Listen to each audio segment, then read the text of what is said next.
Welcome to Unrolled, and this is episode 59. We are in the studio fucking Who's Counting, and it is completely undecorated and looks like we're back to terrorist camp again, so that's pretty cool. My name is Mike. Chuck's across the table, and sitting next to me is the wonderful Dr. Carr. Miracle worker, Dr. Carr. I'm happy to be here. I appreciate you inviting me in. Oh, your audio's good. Yeah, it's perfect. I don't know if you have to lean in. Of course it is. I've been doing this 60 episodes. Oh, you? Yeah. Oh, are you getting cocky? I've been doing this 60 episodes. This fucking guy. And I was watching him here set it up. It was amazing. I was super impressed. He was watching me change mic stands. That's all he watched me do. I watched you plug it in, and we were moving the buttons around on that mixing board thing over there. Is that what it's called? I don't even know. I don't know either. I bought it, but Soundboard. I don't know what it does. Soundboard. I just know that I hear a little feedback, but it won't be in the... I don't think it'll be in the... Yeah, it's so loud. We always have a little bit of feedback. Yeah. So I'm trying to get comfortable. This is a new room for us because as much as I enjoy our new cellmates in this side of the building, it's starting to get a little too much... there's a little too much weed and shit being touched. So too much weed, too much touching, too much moving, too much. So we threw everything in this room. We're gonna set up here. We're probably gonna change it around a little bit more. And we'll see how the video comes out. Because the other day when I was in here messing around by myself, I was by myself, so I was like switching seats to see where everybody was, and I didn't like it. But looking at it now, it looks like it's gonna be all right. Looks like it. Yeah, it looks like we're terrorists. Like somebody's going to behead us soon. So, Drew, I'm going to put this lighter right here if you need it. You know, don't feel like you have to finish the cigar. I know you don't smoke too many cigars. But it's tasty. It is tasty. So that's the Leather Rose from the Deadwood series. Chuck's favorite manufacturer, Drew Estate. On today's episode, we're going to unroll breva because we couldn't really remember if we had unrolled one or not. So I wore my Drew Carr jeans today. They are amazing. Still have not washed them. I don't know how. Is this first run? This is the first batch? Yes, it is. How many years ago was that? 3. I haven't done laundry in 3 years. You're not supposed to wash them. I know you're not. That's why I haven't washed them. You're not supposed to wash them. They're jeans. No, you don't wash them, bro. Not raw denim. You don't wash it until it becomes unbearable, and then it's a very particular process. Come on now. Yes. I wash jeans all the time. Break it down. There's a difference between denim. It's a big deal. There's the nerd community for it and such. Right. Yeah. But like this pair I'm wearing right now, I've probably worn them 170 times. Let's get fancy. And I haven't washed them. I'm not. Listen, if I put those jeans on for one day, they won't have oil all over them, and they'll have to be washed. No, you don't need to. You just let it go. No. If not, they won't fade. They won't fade properly. You want to get the proper fades on them. So wearing them... They'll fade with stains all over them, though. It's perfect. No. So what's that jacket? Is that yours? No. Just a jacket. company that I like, yeah. Yeah, right on. Yeah. So Drew is probably our fanciest guest. Definitely. He had a scarf on when he was introduced. Yeah, right. A scarf. So I went out to New Jersey. I thought he was going to bust out into a Dream On solo, and he might. I didn't know. Yeah. I didn't know what was going on. Glee, your favorite show? Yes. Acapella. What's the song or the movie with the cups and all the girls? Pitch Perfect. Pitch Perfect. Yeah, bro. I thought you were talking about 2 Girl 1 Cup. Yeah, no, that one's my favorite movie. That's dirty. Yeah, that's my favorite. Have you seen that movie? Have you seen that? 2 Girl 1 Cup. That was many years ago. Yeah, you got to Google that. If you haven't seen that, you got to Google that. So I can't even make it to the cup, but I can't. We had a crowd around. We pulled it up on the laptop, and I didn't make it to the cup either. I walked out. Yeah, I couldn't. I was like, that was the grossest shit ever. I made it all the way through One Man, One Jar, though. I don't even know what that is. Yeah, no. The guy squats onto a jar, and it busts. Oh, that's terrible. What, in his ass? Yes. Does he pass away? Yeah, and I do not know. I'm sure. But you can hear it. Like, because you can't really see it no more, but you can hear it go, you know what the sound glass makes when it pops. Oh, yeah. You can hear it pop. I have a lot of nurses that come into the office that work in the ER that tell me how many things that accidentally, end up in people's rectums, which did you know kills them. gaping is a thing? You know what gaping is? Yeah. I've heard things. It's a thing girls do. Oh. It's a thing. I thought it was a thing I was doing. Gaping, no. I mean, maybe you are. I don't know. But gaping. So if you ever go into a sex store, you're going to see the Vagina Destroyer 6000. Like, fucking that huge and that big. Like, this thing's huge. Right. Like, who and why? Yeah, and do they warn people before they date them afterwards? Are they preparing for, like, I feel birth? like they should. Oh, yeah. Is that a birth? Is it like a training thing? No. For birthing? No. You know, that was a really... No. That So was nice. they start out small, and then, because they said it was a thing. So it's kind of like I gauging was like, you don't sell those, ears. right? I was like, you don't sell those, right? That's like decorations. Like, look, this big, huge dildo to show off all our regular size dildos, right? No. The lady goes, no, I've sold more of those than you probably want to know about. And I go, if you've sold one, that's more than I want to know about. Right. And I said, do they come with disclaimers for these women to hand out before you date them? Like, hey, this is the size of the thing I've been putting inside of me for you don't stand a chance, bud. Right. I don't give a shit who you are. It's like a little You know business. what I mean? It's like a little Right. business card you hand Right. out at the bar when the guy asks for your number. So she goes, And they're like, oh, they turn around and walk away. I've been so keeping.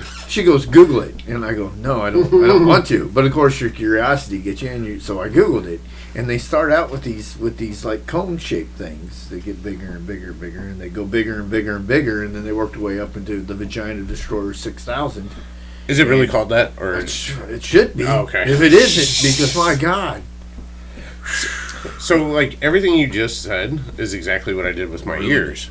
Right. Right. Yeah. Yeah. I mean, I started with tapers and small, and I kept getting bigger and bigger, and then yeah. Right. The first time I heard about something like that was I was in chiropractic school, and it was the gynecology teacher, and the professor was telling us how people have, or women have, weak pelvic floors and all this stuff. So they have these little cones, like you're saying. I mean, not vagina destroyers, but cones that are different weights, and so they work up inserting these weights and walk around with them in their vagina to help strengthen the pelvic floor, so they can contract and not like have prolapse stuff fall out. And No shit. Yeah. Well, so I know it's elastic, right? Mm-hmm. It's elastic. You leave it alone for a while, it goes back. But there's no way it's going from that back to that. I feel like it would take years. No way. Maybe decades. No way. Would your ears grow back? Yeah, they do. They would go back to normal. So I was They'd go back to normal. Yeah, I was an inch. I don't believe that. No, I was. No. So I'm not an inch now. So mine That's were, what she said. Mine were gauged an inch, and then I had court, so I delayed court for 3 months. So I. Yeah. And they went back. Now they did look like kitty buttholes, Right. I mean, but they were still. They went from. Dazzle. They went from an inch to brown Cheerios, and so they. And and I looked normal. I covered up all my tattoos when I went to court, and that's red lipstick and foundation. Red lipstick, and then you do foundation over top, and it covers up the tattoos. And so thank you, the internet. Mm-hmm. So I went into court looking like fresh out of private school. Right. So, but yeah, no, it went back, and then so when I was stretching them back out, they went. I think I'm at 5/8 of an inch now. So they went 5/8. I just grabbed 5/8 inch, shoved them in like silicone. I folded it up, and then within a day they were back to 5/8. And I've just been staying there. So my ears were so big anyway. I just they have to stay gauged. So they look stupid if they don't. Kids used to call me Dumbo in school. Ears were bigger than fucking my head. Oh, assholes! Fucking private school. You still doing that cryo freeze down there? Oh yeah. Oh yeah. Yes. So Dr. Carr is doctor of chiropractic care. I'm probably butchering that. Not a real doctor. No. Yeah. Not a real doctor. That absolutely is the. He's a Dr. Dre kind of doctor.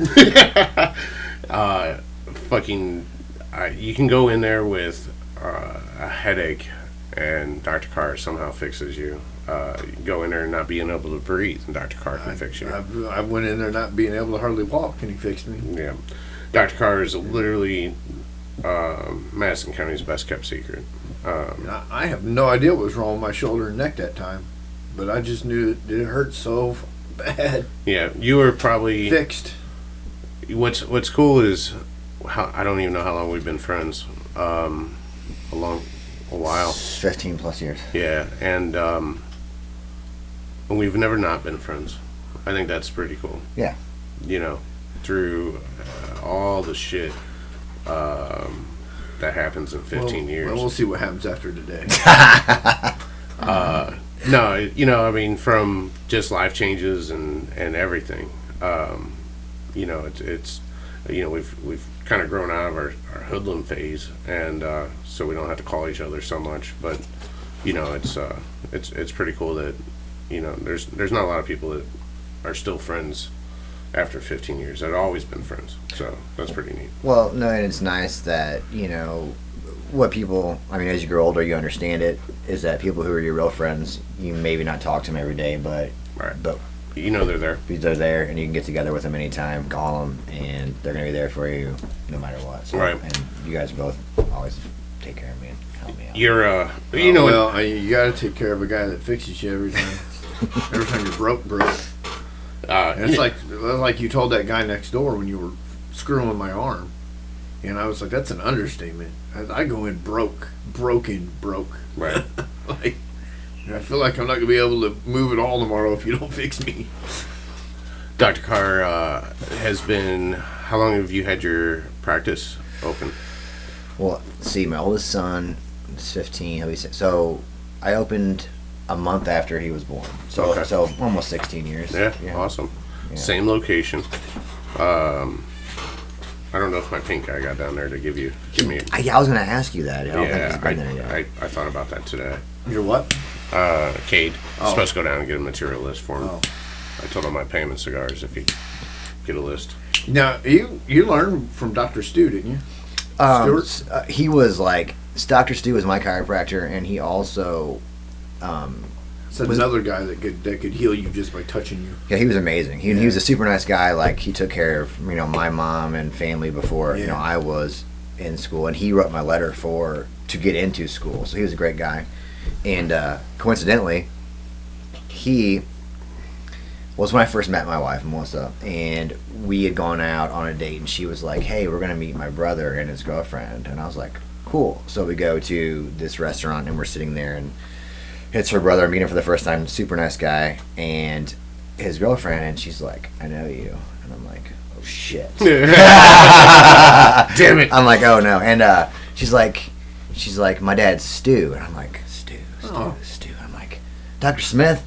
They're like, Dr. Smith's your dad? And she's like, yeah. And I'm like, oh, awesome. So basically, like, he's in the family now. So, you know, they have two little girls. He lives somewhere else now, don't he? They live over in kind of like Wildwood, kind of behind Six Flags. I thought they moved to a different state entirely. I think, don't quote me, and I'm sorry if it's wrong, but I think they live in Dr. Smith's dad's property or something. I think he may have been a lawyer, but it's this huge, beautiful property out behind Six Flags. It's like a Cribs place, like MTV type stuff. But anyways, they have two daughters, and so at events and things, Dr. Smith's there, and it's great to like be able to talk to That's him. pretty awesome, man. Yeah.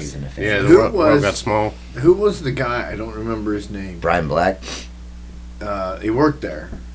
Big massage therapist. Huge. This dude was huge. He looked like something you'd see in a fighting movie. The guy comes from East Germany. You know, blonde hair. Was it blonde hair, right? Buzz cut blonde hair. Big dude. Oh my God, this dude was enormous. Did you just watch Rocky or something? That's what he looks like. That's what he looks like. He stepped out of. And he'd break every muscle down in your just by leaning on you. He was a big dude. Yeah, big dude. Where was his office at? Right down the street. Dr. Smith's office was on the corner of 6th and Ferguson. Yep. It was where there's a retailer or a realty place now. Yep, realty place. Like Home Again or something like that. Oh, Dream Homes? Dream Homes, yeah. Oh, no shit. Yeah. Okay. Bob Vila Home Again. I don't know. That's where he was. Yeah. So, I'll be darned. So Wood River's the town for good chiropractic care. Is that what you're saying? Well, I've been to another one down there. The female. and that was in East Alton. Manji. Yeah, I don't think something like that. Big girl, a bigger girl. Yeah, we gotta spray these chairs down. Yeah. So, she.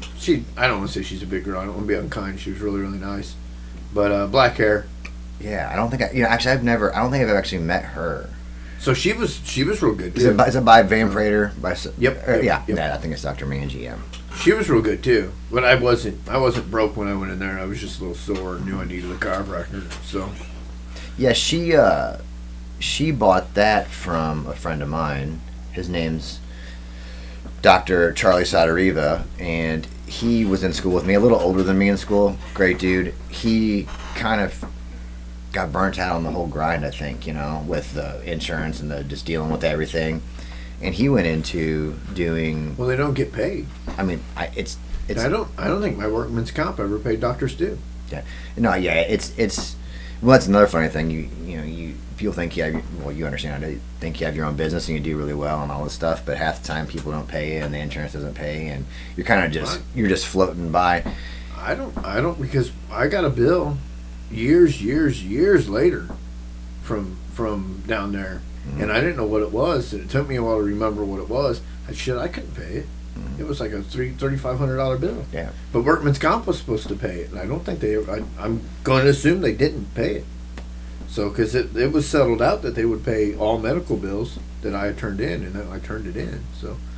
It's really strange how everything works now, and every year it's less and less. So what you're going to find, I think, is that as things progress and people's co-pays for their visits or their co-insurances get higher, is that more and more people are going to go to cash. Like the doctor who's in my office with me, Dr. Renee, she is strictly cash, and it's fantastic. I think she probably clears working 3 days a week more than I do in a week working 12 hours a day just doing cash. Because the insurance doesn't pay. Yeah, doesn't pay. So, but I can't do that to the people that come in because I care about working on them. So I just keep doing what I do and going. But I don't. Well, what they do is they just there's no time when in a settlement like that. There's no timeline that they have to pay. No. So they can just do whatever they and that's what they do. They just don't pay, and then eventually they figure this place will go out of business and they won't have to pay. They'll forget and they won't have to pay. Yeah, I've gotten checks 4 and 5 years later from a car accident from somebody, and you're like, "What is this check from?" I'm like, "Well, thanks, but it's a bonus, But It's not a bonus. You already worked for it. That's the downfall, Yeah.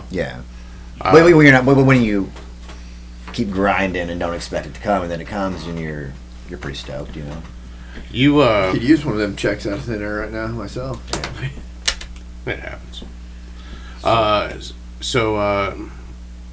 Son 1 is turning 16 when? March 18th. March 18th. So we got to get that Jeep going. Yeah. Yeah. He's got an XJ down there that we need to get running. Oh my God! Why an XJ of all things? It was my first Jeep that I got. Not this particular one, but I loved it, and I just wanted him to have something. You can't kill that motor, dude. Now you're driving around in the soccer mom Jeep. I know, but I'm getting rid of it. Are you really? Yeah. What are you getting? That's actually one of the nicest ones I've seen running around. So I don't know why you're getting rid of it. I don't know. Jay Lipes is pretty cool, and he uses. I don't think I've seen Jay. Jay's got the soft top bed cover thing, the camper shell. Okay. And Jay actually lives out of his Jeep Gladiator. He puts one of those Overlander things. Oh, bro, he actually. Jay seems like the kind of guy that would live out of a Jeep. No, he does. So he's touring right now with some band, but he fucking shows up somewhere. He's in New Orleans. That's where he's at. So that's another crazy dude. Yeah, I'd love to get Jay on. Just right out of the back. First time I ever met him, he was sitting there and he was like, "Oh, I play bass guitar," and I was like, "You play bass guitar?"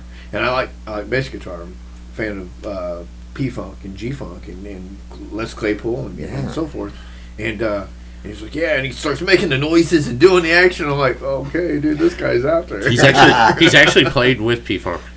Yeah. He was telling me. Dude, that. no, he's Jay is wild as shit. Yeah. Jay is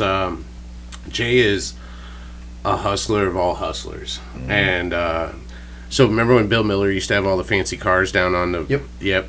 So that was Jay. Yep. And then Jay's been sued. Luckily, Bill's a lawyer, Was a lawyer.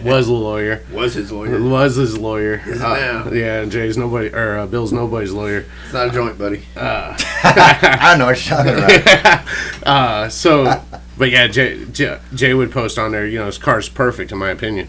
Right. And then so like a racetrack would buy a fancy car, right? And then they'd sue because the car wasn't perfect. Right.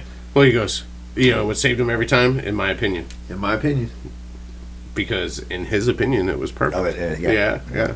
So, but Jay's Jay's little disclaimer. Yeah, Jay's made a fuck ton of money just hustling things. He's doing pools now. He does like $60,000 pools, and you pay $60,000 and you'll wait 3 years and you can get your pool. And so Jay does it from his laptop while he's out on the road playing music with funk bands. Speaking of pools, Yeah. I want to do in my backyard Splash pad.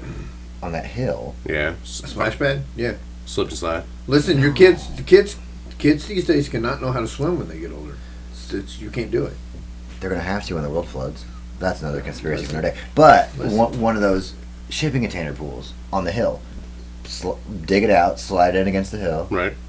and it'd fit perfect. Have one side be the glass, Yeah. and you could see the whole thing inside. That Right. would work around that hill in there.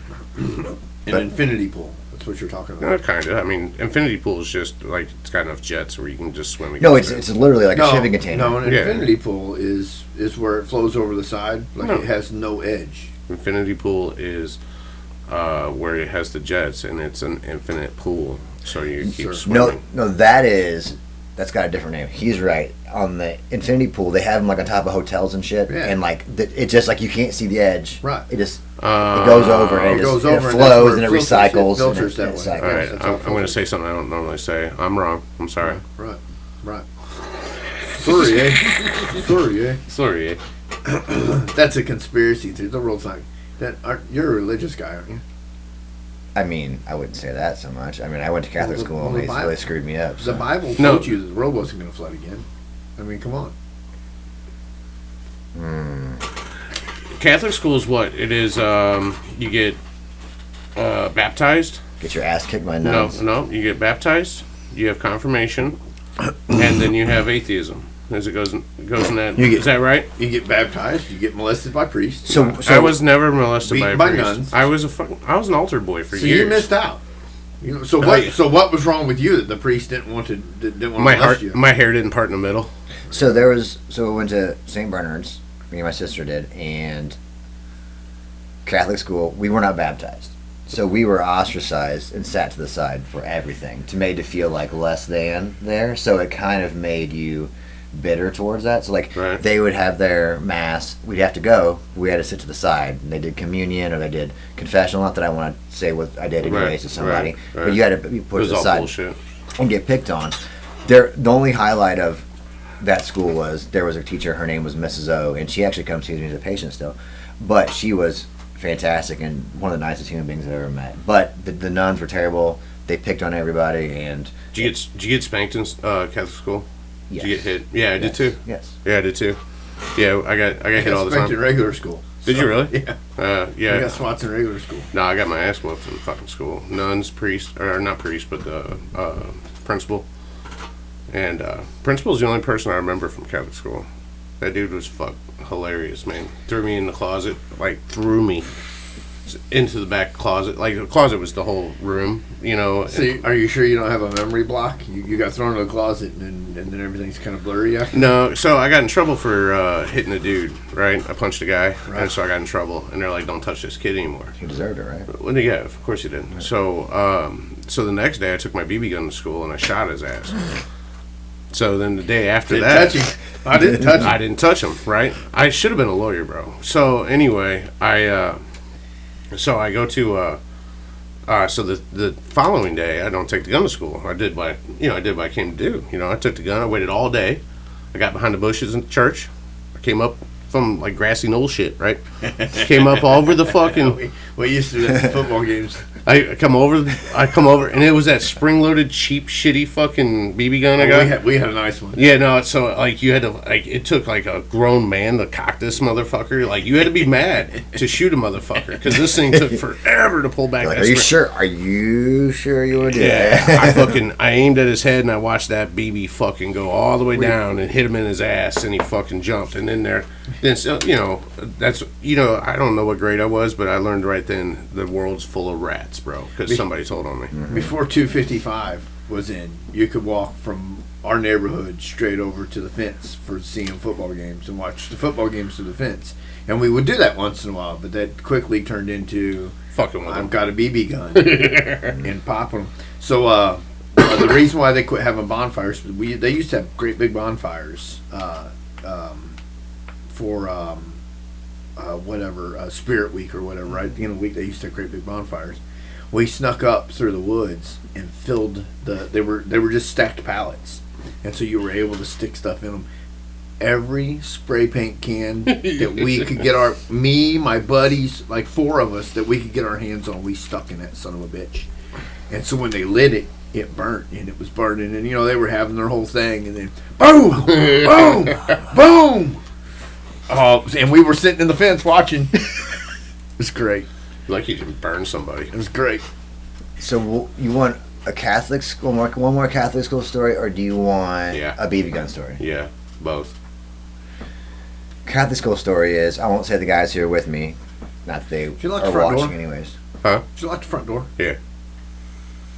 We were in the library at St. Bernard's one day, and for some reason the teacher had left, and we went to the desk, and we were rummaging around on the desk being dickheads, and we found a note, and it said, we changed the password to the church, the actual church, like whatever you want to call it. And because it had a pin code on it, you had to get in it right from the outside. Right. So we memorized the code. It was 1930. Right. And so we were like, "There's no way this is gonna work." So we waited until the weekend, right? And we drove up there on our bikes. And we parked our bikes in 1930, and it unlocked. We're like, "Holy shit!" What'd you do? We went in that motherfucker and just fucking knocked over all the holy water. We're in the fucking wine underneath the thing, dude. Yep. So much fun. We just kept doing it. Well, either you save me a seat or I'll save you a seat. So I was altar boy, right? So I don't think you could pray away that. So our church was round and it had wheelchairs in it. So I would leave a window unlocked and we would go back up. And then we did this all the time. We broke into the school, broke into the church all the time.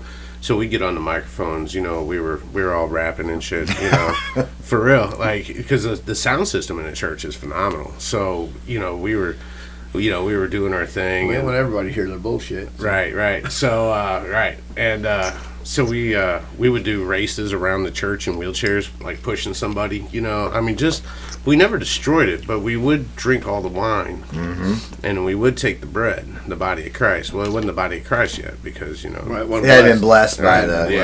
Right. So, but we never destroyed anything, but we were in there all the time. And one time we were in there, and we decided to, we were staying the night at my buddy's house. So we took a big bag of bread to, you know, leave a Hansel and Gretel trail for real, all the way to the house, bro. That's how dumb we were as kids, bro. We steal and then we leave a trail of stolen goods all the way to the front door. They're like, "What are you doing?" I'm like, "I'm just leaving a trail." You know, it dissolves. It's just paper or whatever. You know, the bread's terrible. So, but yeah, we used to break in all the time too. The alarms never went off. I remember one time we were there's 3 or 4 of us, and there was a lady over at the school, and we saw her walking over through the windows, so we all hid under the altar, and we're just sitting there like fucking under the altar, and her toes are under the tablecloth, you know, the tabernacle, and my buddy's like so close to touching her fucking toes, dude. And we're all like trying to hold it in, and like one guy farts, and, you know, and like so she didn't know we didn't get busted, so I think we quit going in after that. But yeah, we used to break in all the time too, so it was fun. Drew, you wanted to talk about aliens. I love aliens. Do you think that What do you there's? talk about? Do you think the backside of the moon is full of people controlling this planet? Nazis. There's a documentary on The moon's on hollow. There's a documentary. I do believe that. It's even real. I do believe that. The moon is real. I Well, see it's real. It's there. I see But it. what he means is it an actual? Was it placed there? That's what he's talking about. Well- Was it placed there by somebody to control our planet so it could Yes. populate? Yes. So it could populate. Yes. I don't think it was. There's people on the backside of it, fucking. I don't think it doing was. everything. I do think it's hollow because I think Earth's hollow too. I think all planetary bodies are hollow. I think there's another planet inside this planet. Well, that might be too. Yeah, that's for sure. I was down there. It was called New Jersey. I was just there this That weekend. fucking shithole. Right. But Dude, I fucking love New Jersey, man. I'm gonna tell you, I'm gonna move to New Jersey one day because dude, Atlantic City's so cheap, and that's Dude. not even New Jersey. That's just a tourist fucking spot. Dude, Atlantic City. I was there. When was The Simpsons first on? Fucking the 70s. No, I mean, No. I was 9, probably 8. I was Right. out there with my grandparents, and we went to the boardwalk. And my cousin who lived out there took me to the boardwalk.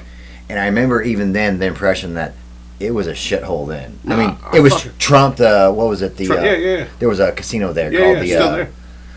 what was it called? I don't know. Taj Mahal. Taj Mahal. Yeah, There you go. Just walk by it, blah, blah, blah. She walks me down the boardwalk. I get a T-shirt made at one of these shops, you know, and it's like on the boardwalk, and they press it right there, and it was a, Bart Simpson shirt. That's what I got. And I was like, oh yeah, it was like, and got a pair of Diodora shorts, fake ones made. They Yeah. pressed a Diodora thing on it, yeah. and the whole bit. But I remember it being just like dirty then, so I'm confused. I mean, is it better now? Is No, it- it's fucking worse now. It's fucking great, dude. I love that dirty shit, Couldn't bro. have got better. Couldn't Dude, have got better. dude, it's.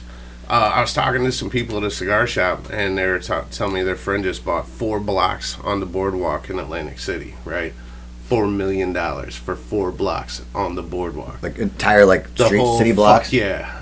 That seems like a solid deal. Fuck yeah, it is, man. I mean, I was like, dude, I was eyeballing this armored truck that was squatting when we were driving on the interstate, and I'm like, man, if there's a Jesus and a guy and he opens all these doors for me, I mean, if he could open up one more door, this truck door, and just let this money fall out real quick, let me get it, Right. and then I'll go back to Atlantic City and buy a block, and then, I mean, that's where it's at. No, I fucking love New Jersey, man. The first time I was in, it was like I didn't get to go to Newark, because I love ghettos. I just fucking, but man, That's kind of why I like where we go in Florida every year because it's not it's not uppity, bro. not uppity at all. And you got the ocean. I love water, man. There's bars and there's Yeah. and there's strip clubs and there's Right. and it's like this could very well be St. Louis if there was not a muddy river. And if there was ocean instead of a muddy river, right? That's what I told Ginger. I said these towns are just like Alton, East Alton, except for they have an ocean. Well, you find that everywhere though. That For real. little town in California was just like being here. It was just like being here. So Yeah, no. it wasn't except there was Mexicans everywhere Right. instead of meth heads. Maybe they were meth heads too, but I don't know. Right. The only difference. I don't know how anybody lives in California. Not like physically lives, but affords it. We were there, a couple years ago, and we drove up to San Diego to Los Angeles. Well, you can afford to live here. This is the second highest state to live or the third. No, dude, like we stopped in say it was La Jolla or whatever it was. Right. And we stopped, and it was, Where were you? Down by Los Angeles? we were in San Diego, and we drove up to LA. Right. And we That's stopped your problem. a couple beach towns, right, along the way. That's your problem. But 5 blocks from the beach, a 1-bedroom house was $1 million fucking dollars. Yeah. That's your problem. Though, How do you- is where you were at.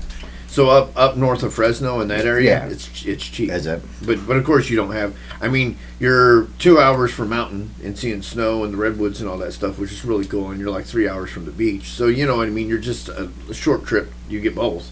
But it wasn't as cheap as here back then. This place was back then, but it was still reasonable enough. Reasonable enough. You could get a 1-bedroom apartment for like a townhome style apartment like you can in Chateau, and a shitty place like Chateau. Chateau then, which was still shitty but not as. And it was $550 out there, and it was what $425, $450 in Bethalto, Illinois. Right. So if you were to say aliens, would you say they were from another place in the universe, or would you say they are interdimensional beings? From another place in the universe. Yeah. 1,000%. The aliens are real and they're here. Oh. 1,000%. No, I believe that they're here, You but would never convince me otherwise, ever. But what kind of civilization has that technology, right? So I think we're so far behind. Well, you're talking about civilization. You're talking about. Listen, we as a species haven't been here for the length that we haven't been here no time at all. right. None. Our lifespan is so short, and nobody realizes it. Mm-hmm. And so you're just talking about they've been there for a while. Yeah, so I think there's like layers and layers and layers of stuff on top of each other, right? Oh yeah, well, multidimensional. Yeah, right. Yeah, so like, yeah. if you string theory stuff, then you have Well, they've proved that. They've proved that there's other dimensions. there's dimensions just outside of us, bumping right. into us all the time, Right, right. So I feel like that some of the stuff that people see when they take psychedelics is interdimensional beings, right? Yeah, it proves that this is all bullshit. That's Right. what it proves. Yeah. It's all made up right here. Yeah, 100%. All of it. So, have you ever heard of Bob Lazar? yes, Bob Lazar. Dude. Yeah, the guy that says that Bob Lazar is the one that worked on it. He worked on it. That's what he and he's been talking about it for like 30 years. Credible enough because he has actually been raided by men in black suits. Yeah. Well, because he said he stole. He said he wait. Well, he didn't say he stole. He said he had it. He had it. The element But 115. I don't even think he said he had it. I think they've said he had it, Yeah. and everybody thinks he has it. But I don't think he's ever actually said he had it. Well, so he said that he somehow has this element 115, or he had it at the time. Right.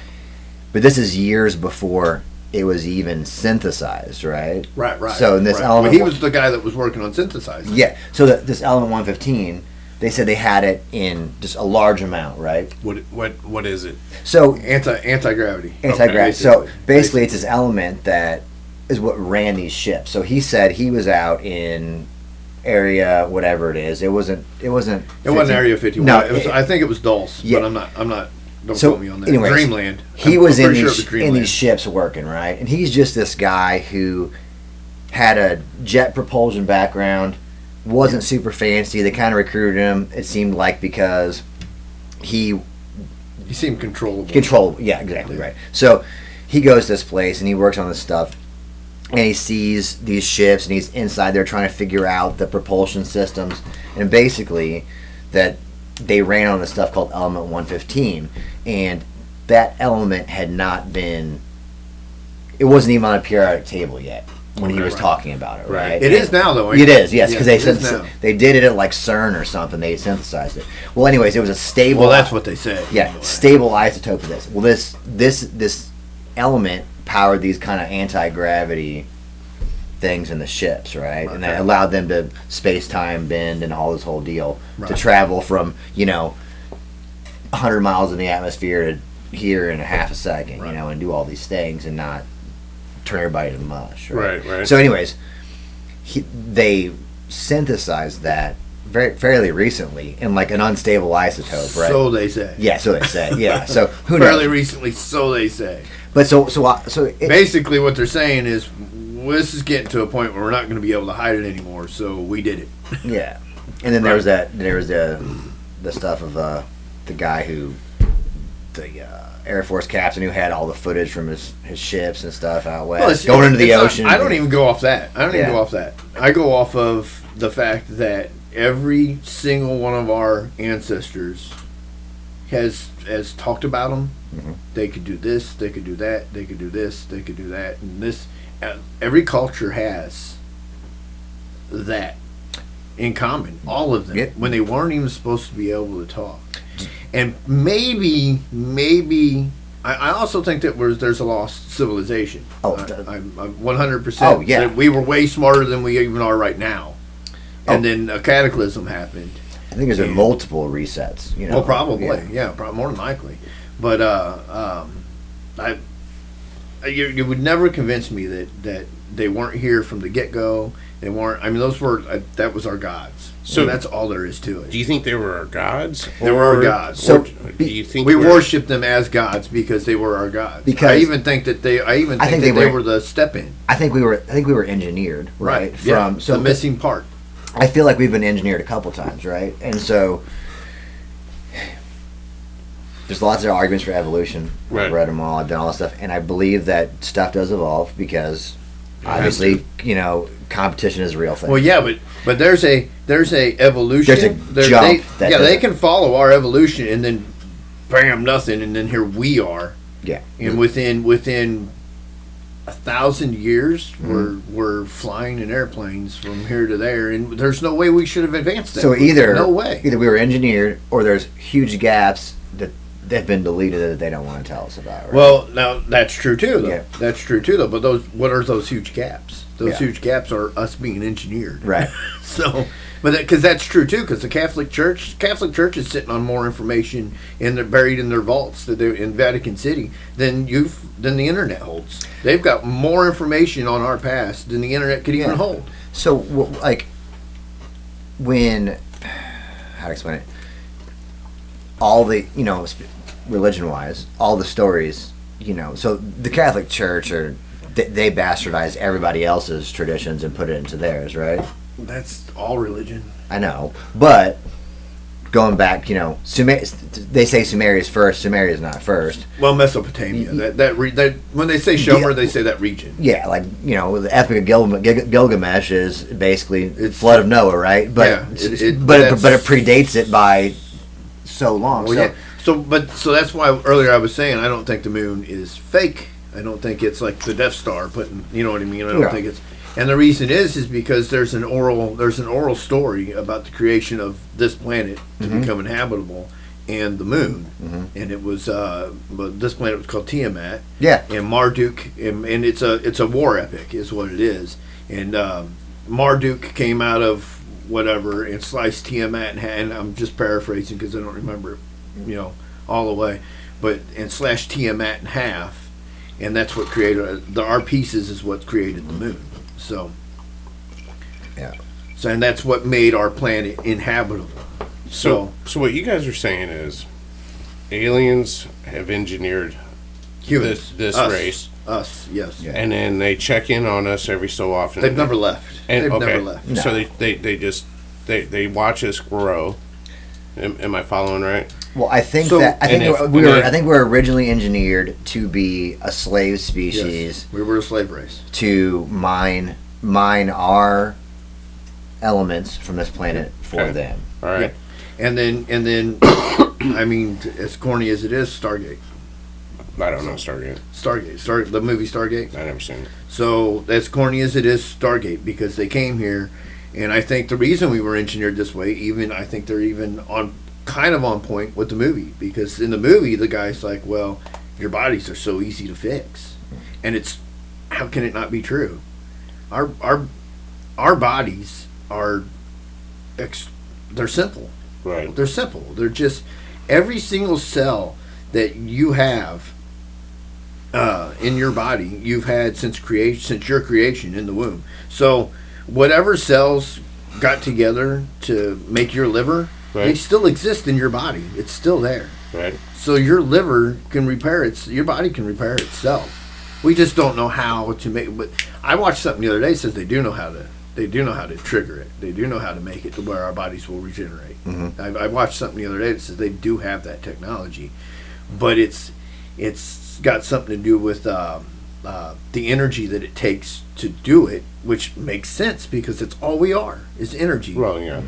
The energy that it takes to do it, if they were to come out and say, we've got it, and this is how we do it, then somebody somewhere is going to go, why aren't we running our entire countries and cities off this energy then? Why isn't it? Because it's like an infinite source of energy. It's like a massive infinite source of power, and everybody would go bankrupt. So all the big oil companies, everybody would go absolutely bankrupt because they can't monopolize it. They can't. Yeah, you can't control it then, and it's capitalism, right? So how would once they told you that it was this is it. What? Somebody out there is smart enough to go, well, this is how they're doing it, and you don't have to pay nothing for it no more because this is how they're doing it, and it's this easy. So there's a guy, and I'm going to go on record. I'm 100% not a flat earther. I think the guy who his platform is flat Earth stuff, right? But his name is John Levi. Them guys are so silly. I know, There's a lot of them that are smart though. They're really smart. So this guy's name is John. Yeah. But the ones they show you aren't that smart because they get on TV and prove themselves wrong over and over and over and over again. So this guy never talks about flat Earth. Right. He talks about all these discoveries that he makes personally, physically in the real world. Right. He calls it this realm, but in this world, and then that his subscribers send him. Right. Right. So if you look him up, you haven't seen him, so you don't know. But yeah, I don't know who this guy is. But this guy's name is John Levi, and he's got a great channel. And if you go through and watch him, he will change your perspective on a lot of things. About kind of talking about those resets, Right. So, just going through, like, I'll give one example. He goes out in the desert, right? And he'll go to what are mountains or structures that look like mountains, hillsides, right? And he'll find bricks behind those where there's been some kind of cataclysm that's melted these buildings. Oh yeah, and it makes it look like it looks like a hill or a mountain, but it's a building. Well, that goes back to your bastardization. So the story in the Bible, Sodom and Gomorrah. Mm-hmm. So that was a real place, and something actually really happened there, and people kind of turned into pillars of salt. But when you think about it, what do they say happens if you're too close to a nuclear blast? Yeah. You turn into ash. You blow away. That's what is that? It's a pillar of salt. So, but where are these towns? Where they think these towns were supposed to be located back, according to the Bible, they found volcanic glass. Mm-hmm. Nowhere near a volcano. And the only way to make that volcanic glass out of sand is to superheat it, like flash heat it. And the only thing we know of that can do that is a nuclear explosion, because they know that it does it because they've got it out in the desert here, out where they tested here. And like in California, do you know there's a Great Wall of California? No, I didn't know that. Just like the Great Wall of China, it runs the entire length of California. Really? Yep. It's hidden now because of things. But if you follow, you can follow it all the way along because erosion and Pacific Coast Highway runs the whole thing. Who built that? In Illinois, you can find them here. If you look them up, you Google it. Don't Google it. Use DuckDuckGo because Google censors stuff.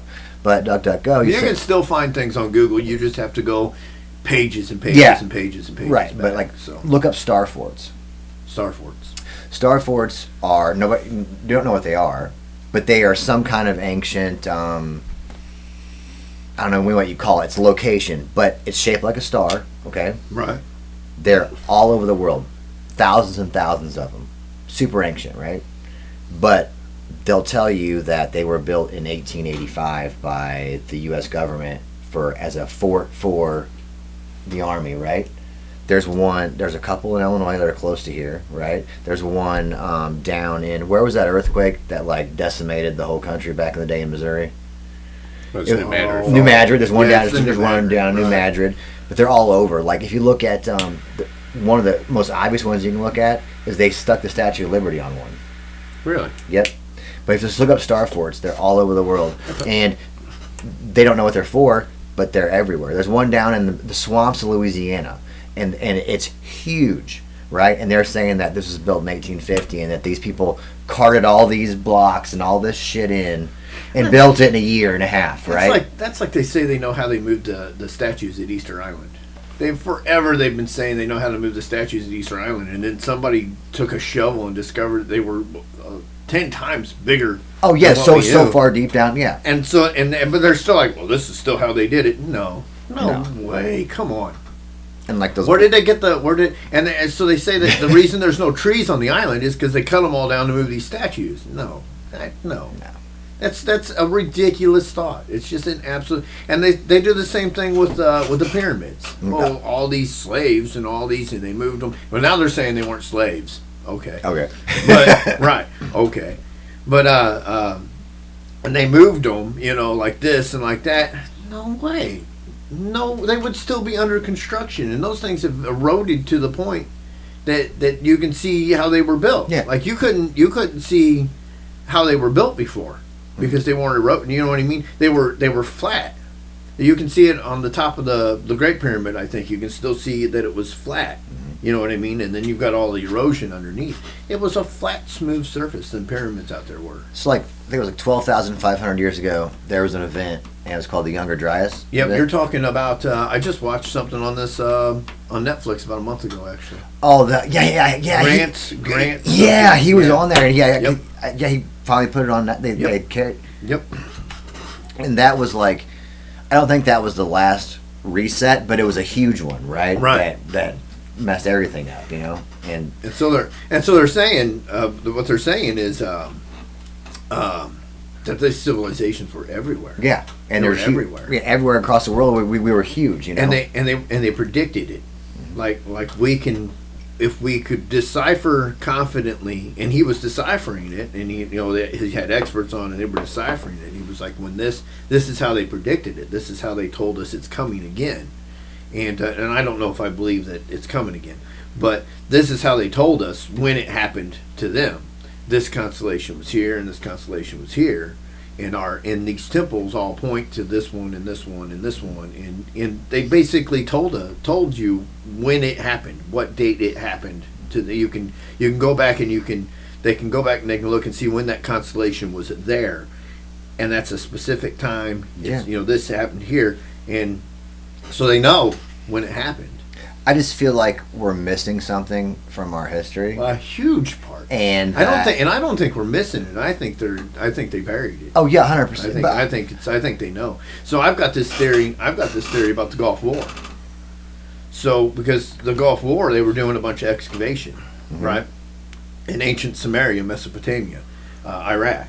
They were doing a bunch of excavations, and then all of a sudden we went over there and bombed and destroyed a bunch of shit. And where were we? We were bombing the cradle of civilization. And I've got this it's a theory, and I could be wrong, I don't know, but from what I've read, and I've been reading into this stuff since like 2001. I started with a site called Crystal Links, which is still up right now. And cheap ass GeoCities website back then is what it was, Angel Fire or something like that. Cheap ass website. But that's where I started. And then I started reading Stitchin' and watching stuff that Jason Martell was putting out, and who's the other guy? Chariot of the Gods. Oh my gosh, that was Stitchin', wasn't it? No, Stitchin' is the 12th planet. The Neruba guy, yeah. Yeah, the Planet X, whatever. Yeah. Planet X is Jason Martell. Who was it? Von? Yeah, I know you're talking about. Von Erickson, something like that. Yeah. He's Chariot of the Gods, and that's the Anunnaki, right, and all that stuff. The Anunnaki, the Nephilim, yeah, which are in the Bible. Mm-hmm. So, but they've all got that oral history. Everybody's got that oral history. I mean, the Hopis. Have you ever read the Hopi creation? It's eerie. It's really, really eerie. Dude, why is there giants buried out west in Viking ships in the middle of the desert? And they found them. Yeah. They have found giants. They have found them. Yeah. So, Mike, like, what are you guys talking come from? Yeah, welcome to my world when you get these cigar nerds on. Yeah. And I just have to sit here and listen. No, I'm impressed of, like, both of your guys' memories. Like, that you can remember all of this. It leaves an impact on you because you're like, what the shit is going on? Yeah, because especially when you're hunting for answers. Because I tell everybody, when I went to jail, when I sat that time in jail, 90 days in jail, the only thing you could read in jail is newspapers, and the newspapers were cut out because you weren't allowed to find. If there was a news story about the guy in the cell next to you, they were supposed to cut it out. They didn't always cut it out, but they were supposed to. And other than that, you had the Bible, and you got to play chess. Well, your chess partner doesn't always want to play chess. He's in there jerking off the scrambled porn, so you're not playing chess with him that day. You know what I mean? So I read the Bible. When I got locked up, I was a Christian, so I believed in God. And then I read the Bible, And I sat down and I read it, and I was like, this is horse shit. I'm not an atheist. No. I'm still not an atheist. But I read it, and I was like, there's so many holes. There's so many. And that's the problem with the religion. I've got no problem with the God. Now listen, if that's what it takes to make you be a better person, then That's what I'm saying. Like, all for it. I think it's a framework All for to it. be a good person. You will never, ever see me confront somebody in a negative manner for being a Christian or talking about their religion. It's when they start going, you're a sinner. I start looking at them and going, now, wait a minute. Have you read the book? Because you haven't. Some guy stood on a podium and read what he told you the book says. And that doesn't make him any better than David Koresh or the rest of them. He read what the book says to you, and and once that man tells you what his thoughts on what the book means, it's no longer the Word of God. It never was. The Bible, the New Testament, never was the Word of God anyway. It was. It's an interpretation. It's not even. It's someone's interpretation of it. It's an interpretation of stolen stories. It's a plagiarized interpretation of stolen stories from oral histories and records throughout time. Yeah, that's what it was. And they took it and they went, look, if we steal from here, we can get these people. If we steal the pagans here, we'll get the pagans in. We'll get these people in. We'll get these, and we'll get everybody together. And the reason they even wrote the New Testament is because if you read the Old Testament, God's a prick. Nobody wants to follow that. Not nice. Not a nice guy at all. I mean, he sent. Or girl, woman. He told whatever. he told the gender fluid. Right. Gender fluid. He told who was it in Sodom and Gomorrah? Who was it? What was the guy's name? It wasn't Job or Job. It wasn't him. Was it Lot? He told Lot. He told Lot. He goes, well, send your virgin daughters out so they don't rape my angels. Basically, is what he said, because the townspeople wanted to rape the angels. And they were beating down the door, and he said, "Well, send your virgin daughters out, so that will satisfy the townspeople." And so he did. I'm not worshiping that. Are you out of your mind? And then it's. He smote lots of people. Yeah, lots and for what? For fun. Mm-hmm. For fun. Man, I mean, if you read the book, he's making bets with the devil. I mean, who's the good guy in this situation here? Mm-hmm. I mean. The devil never gave anybody boils and killed all their crops and made them suffer, and just to prove a point. The devil never did that.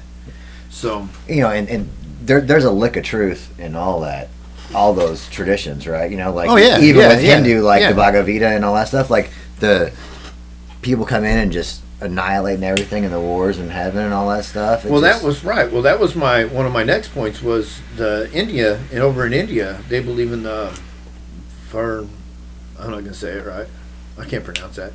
It was basically the war in heaven, mm-hmm. and it was flying ships. These flying ships, and people died because of what was going on up there. The people on the ground suffered from it. Kind of like nuclear battles, right? Because it was pretty well nuclear warfare. Mm-hmm. It wasn't nuclear warfare, but it was something way more powerful than that. But that's the only way we could understand. Yeah, they don't even know how to describe it, right? They say certain things and.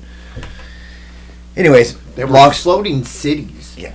And there is so much record that it happened because they're still allowed to believe it. We're not allowed to believe it anymore in this country. Certain stuff slips through, like certain artwork, certain traditions that show things that back then, that show things like, why is that there? Why are these in this? And so, long story short is that we're missing a lot.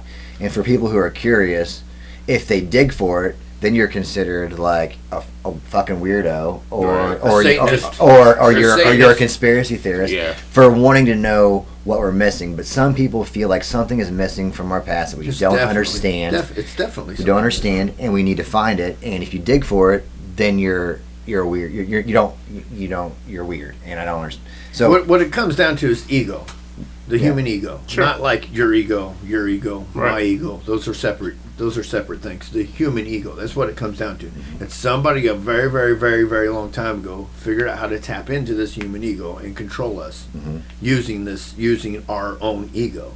That's why when you go to places like New York City and LA and the big cities, they're way worse. The human ego is way I worse. I feel very terrible when I go to those places. It's because the reason the human ego is, that's why you get all, more protesters and more this kind of person and this kind of person, is because they don't get humbled every night. Mm-hmm. So if you go to the Southwest, those people are like, oh yeah, there's aliens for sure. Mm-hmm. There's aliens for sure. Oh, that the Earth's going to do what the Earth's going to do. I mean, you find more people like that because they can look up and be humbled that we're just a speck on a speck. Yeah. Rotating around another speck because they can see all the specks. You know what I mean? Mm-hmm. And you go to New York, and what do you see in the night sky in New York? Slight pollution, nothing. Yeah, you don't really see anything.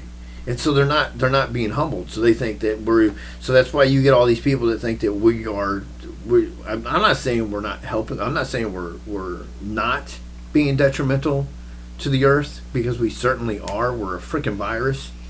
We certainly are. We're a speck to be flicked off, man. Exactly. But we are not making, the earth does not give a flying shit of what we're putting in the air or what we're doing. We're not reversing it. It will reverse it all on its own when it decides it's time. And we're not the cause of it. It's a cycle. It's they used to teach us in school, and they don't teach it no more, I bet. But they used to teach us in school. I bet they quit teaching it shortly after we went through. But they used to teach us in school that we were at the end of an ice age.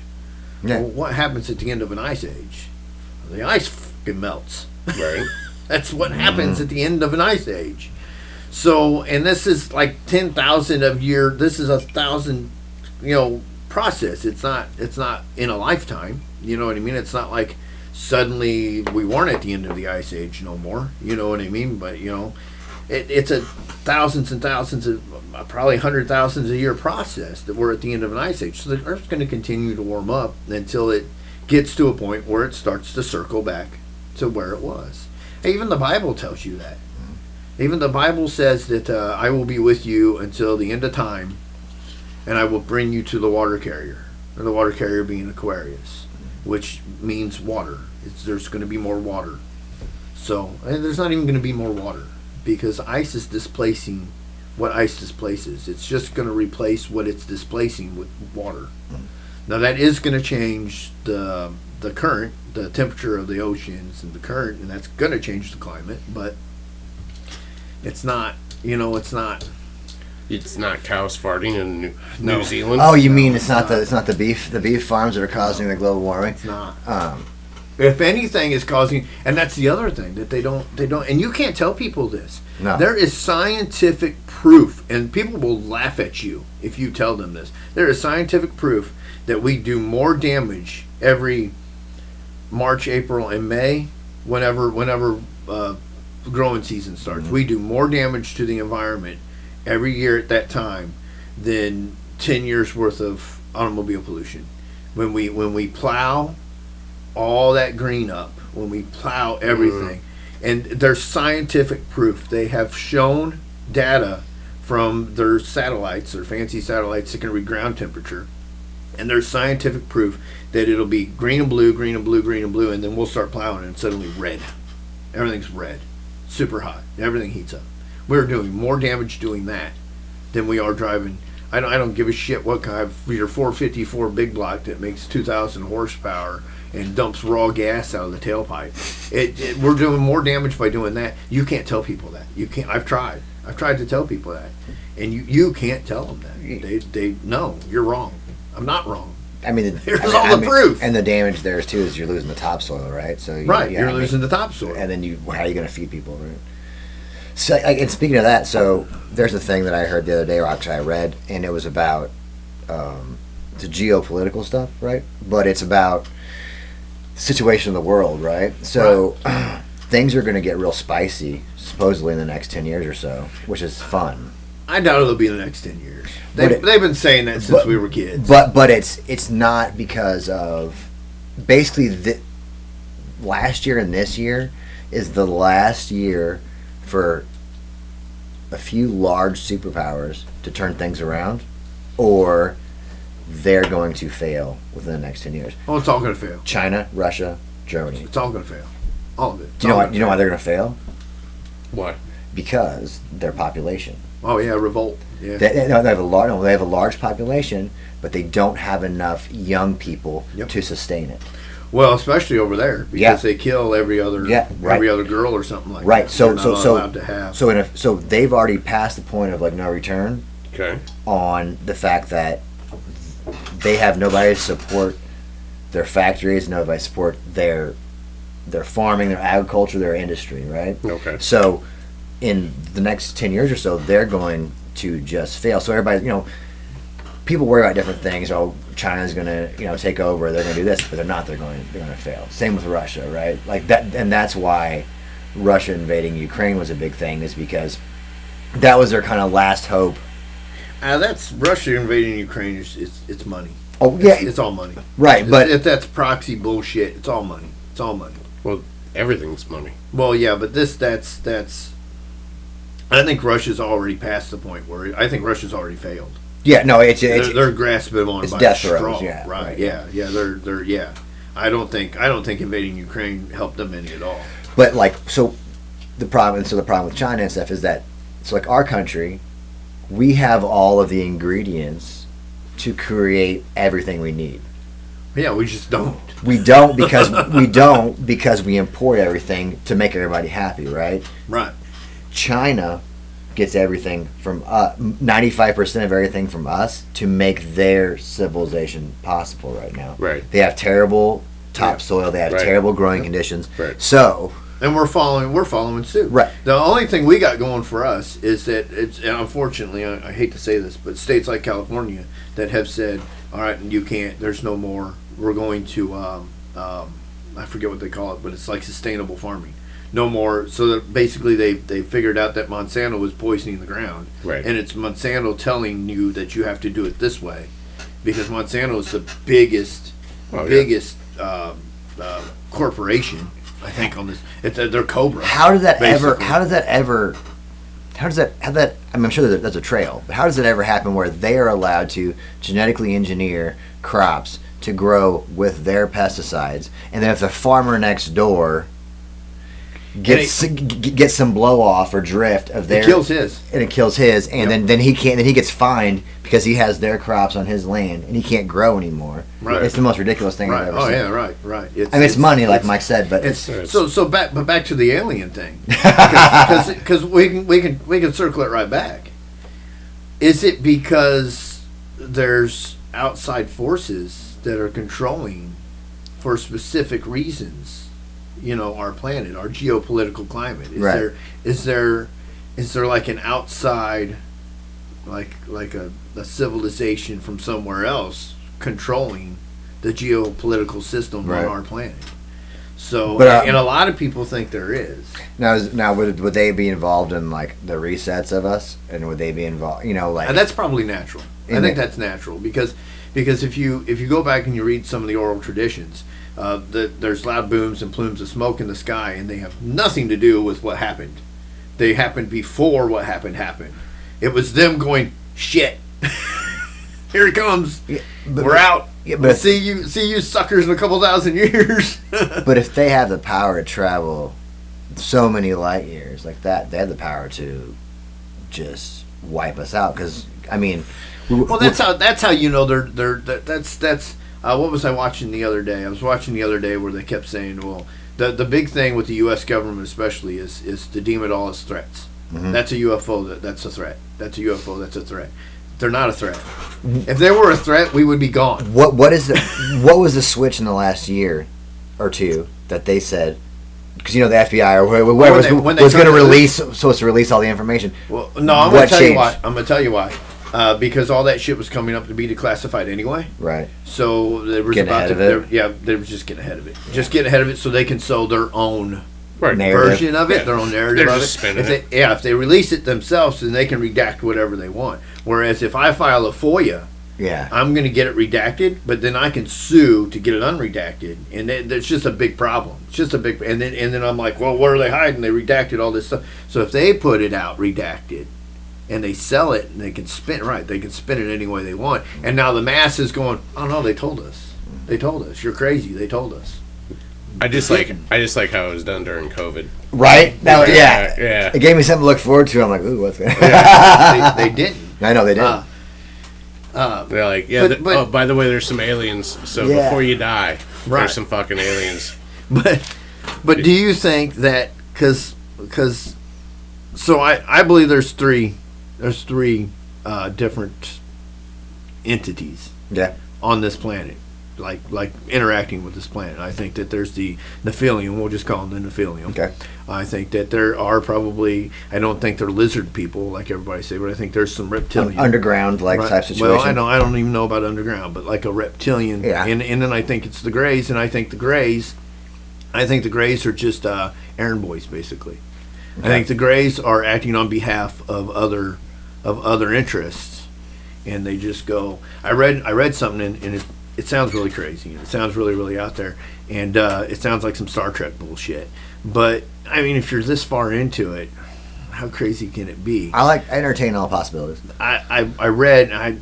It's been some time, and I don't even know who the author was, but I read it was on some conspiracy website, and that we are protected from the outside, from the people that want to do us harm. We're protected. Mm-hmm. You're not allowed to mess with this planet. It's this class of a planet, and this class of a planet is protected, and they're allowed to grow. And if they change into this class, then mm-hmm. But you can wipe them out in a second, so you got to leave them alone, right? And so I believe that there's so many entities and civilizations outside of our solar system out there, and I think the Greys are basically, hey, we want to know how they work. Go down there and grab one of them for us and check him out and see how he works. And I think that's what I think that's the Greys' role. That's why there's so many of them, so many sightings of them, and not very many sightings of the other two that are definitely on this planet. So you'd never know the Nephilim because the Nephilim look just like us. Yeah, you'd never know. The Greys I heard or read about was that it was an idea that they were the end of us. They were the end of our progress in like evolutionary. So you're going multidimensional. Like they're from our future, and they're coming back. Yes, and they're coming back. To kind of like whoa, slow down because this is if you do this might happen. But then why are they taking us apart? Because they're definitely taking us apart here and there. They're taking cows apart, and they're taking. That's weird because it doesn't make sense to me because of that. Yeah, and then and people say that's not true, but man, that shit the psychologists do with that mental regression and all that, and they go back and they go through memories. People aren't that nuts to be like to imagine the shit that they're recanting. You know what I mean? That's like. It's fresh on my mind. So that's like the stories about skinwalkers and stuff out in Utah. Mm-hmm. The Native Americans believed it, or the Paisaw bird, or they didn't have. Sure, they were bored. Sure, they probably had some downtime, but they didn't have so much downtime that they could sit around and make up stories to scare children with that just eventually become oral tradition. They were busy hunting. They were busy trying to live. They were busy growing. They were busy making things. They were busy. They didn't. We have that kind of time now. You know what I mean? They didn't have that time then. They're literally hunting and gathering every day. Hunting, fishing, and loving every day. So and population. So where does the Paisaw bird come from? If it wasn't real, it was real. Come on. In some form or another, if it wasn't. Real. I mean, it's a telephone thing. You know what I mean? So the story starts out with just this big ass bird that was kidnapping and eating people, right? And the next guy that tells it's this big ass bird with horns, and then the next guy that tells this is a big ass bird with a big ass tail. Mm-hmm. You know what I mean? Well, but could he be one of your lizard people? Well, right. Could he be one of your lizard alien guys? Well, I don't think. Have you seen those videos? I mean, they could be doctor, they could be whatever. Oh, the of people being lizard people. Like, I don't. Oh yeah, I love. Did you see the Elvis one? No. I love it when their eyes go into the little slit eyes. Yeah. No, that's fucking fantastic. I fucking love those. That's like the something on that level that I watched not too long ago was the whole Katy Perry resetting her thing. She's resetting her. I didn't hear that. What's that one? So Katy Perry's doing this show. I think it's in Las Vegas. Yeah. She's doing this show where she's a living doll. Okay. And the part of the show is she breaks. So they all take this clip from where her eyes all screwed up. She's like, doing Twitch, this, yeah, the whole like twitching, right, fembot thing, right, yeah. right, Yeah. and exactly, and they're like, oh, she's a robot and a clone and blah blah blah. But if you look back at the story, if you read the whole story, because once again, context is everything. Yeah. If you read the whole story, she's playing a part, and she's just a really good showman. She's just a, She's a good performer. a good performer. She's just putting on a good show, and that's part of the show. So, but that goes back to that. So that's just maybe. I'm not gonna say no. So I would never tell you that there isn't one God and a Satan, because if I know. Who knows? Yeah. Right. But I don't believe it. But I don't know. So maybe there is, but I don't buy into the. I love George Clinton or Bill Clinton. You can watch his eyes. I don't. Yeah, man. They turn Speaking into of Clinton, I don't want to get Clintoned I from don't this mind conversation. that. right. Yeah, you shouldn't really We say aren't. that. We aren't powerful enough. Yeah. Clinton, buddy. Right. I got no videos or anything cool. But there's something going on there anyway. Yeah. There's something going on, and that goes back to do you think that they're controlling our geopolitical climate? Yeah. Do you think that there's like this faction and this faction, and they're not interfering, but they're enough to violate whatever treaty or whatever. Yeah. But they're interfering and manipulating just enough to get their way here and there. You know what I mean? Mm-hmm. So, but that would make one benevolent and one not benevolent. Yeah. One whatever, Evil, yeah. the opposite of benevolent. Yeah, evil, I guess. I mean, I fully believe that the Nephilim are here, whatever they actually are. I just using the biblical term for familiarity, and I fully believe there's reptilian, and I don't believe that they're lizard people, but you know what I mean? Yeah. But, and I think that they have influence. I do. I think they're influencing things, and I think like the Catholic Church, is reptilian. Catholic Church is evil. You would never convince me otherwise. Catholic Church. No, is it's 100%. I think it is. Yeah, there's no way. No, but I think like Catholicism is screwed up, man. So like I have You're talking to a guy that's got a stack of Bibles and religious books at his home because he thinks they're neat. Mm-hmm. So I have a buddy, and he's a pastor, and he does like jiu-jitsu with me and everything, and he's a great guy, and he has a great church, but so many of them are. And I don't think that he. I know he believes in everything, but his goal, I think, at the end of the day, is to build a community and make everybody a better person. Right? Yeah, to make you a better but person. it's not Catholicism, right? He's a Christian, but he's Right. not that. So like I respect him thoroughly for what he tries to do. There's so many of them are, but then you have the Joel Osteen. Oh yeah, who's stealing and right. Yeah, I mean, embezzling and the whole. I mean, they had that hurricane, and the first thing he did was lock his church doors. Come on, man. That's Christianity. You want me to believe? And it's. I will never degrade. I won't degrade somebody because they believe in it. Mm-hmm. So we got a guy that used to come in all the time. Goes to church every Sunday. You know what I'm talking about. Fat guy goes to church every Sunday, and I won't even have the conversation with him because I know where he goes at, and he's a nice guy. You know what I mean? He's kind of but he's a nice guy. He's a good dude. And so I'll avoid it completely and entirely with him because I know where he's going to go with it, and I don't want to be mean to it. You know what I mean? I don't want to look at him and go, listen, bud, let me explain something to you. You're all powerful, all knowing, all being, right? Mm-hmm. Is watching children get raped by people they should trust. And they hide it and try to hide it. I'm not even talking about that. I'm talking about just in general. Yeah. And doing absolutely jack shit about it. So there's only two scenarios.